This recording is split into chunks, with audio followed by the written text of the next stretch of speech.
Congressman Smith, because he's been not only a supporter but a friend, a family. I just want to say the Uyghur issue is definitely dear to my heart.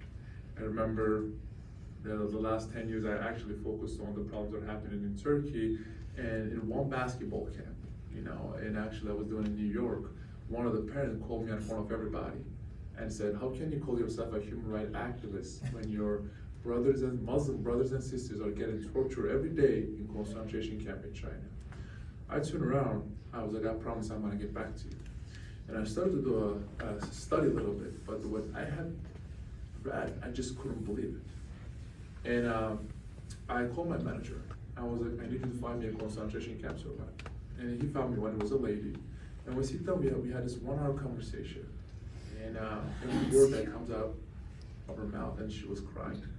And at the end of our conversation, I asked her, okay, you got me. What can I do to help?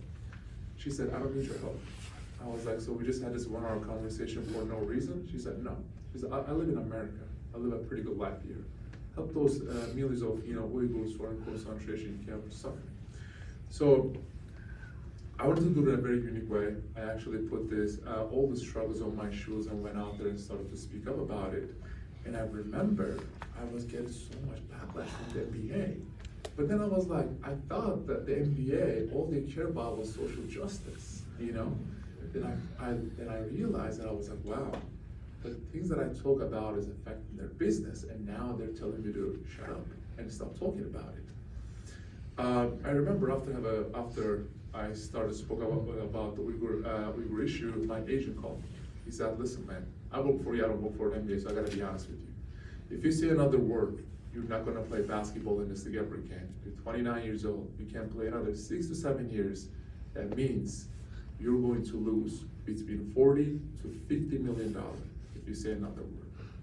I hang up the phone and I never talk to him again. The reason is, I think the one word that our world is missing is empathy. And I just, 1 second, I just put myself in their shoes. And I just picked morals over money. And I actually wanted my teammates to join me. I was like, listen, man, this is literally an ongoing genocide. Please join me, let's be their voice. They said, well, I think what you're doing is so amazing, so inspirational. Keep doing what you're doing, but we cannot join you. I was like, why? They said, well, we have shoe deals, we have endorsement deals, we have jersey sales, we want to get another contract. I asked them one simple question. I was like, put yourself in their shoes.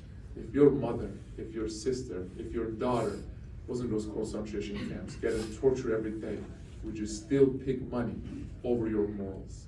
Would you still pick business over your values? Would you still pick all this stuff over your character? They just couldn't answer. They just literally turned around and left the room.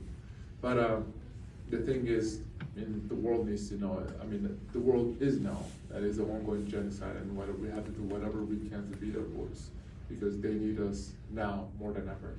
So I just wanted to say I am very honored to be one of you talking. I'm actually feel very lucky because your strength, actually gives me so much hope for the future. So I just want to say thank you guys for inviting me. I know this was not on the schedule, but Chris, I really appreciate it. Thank you guys so much.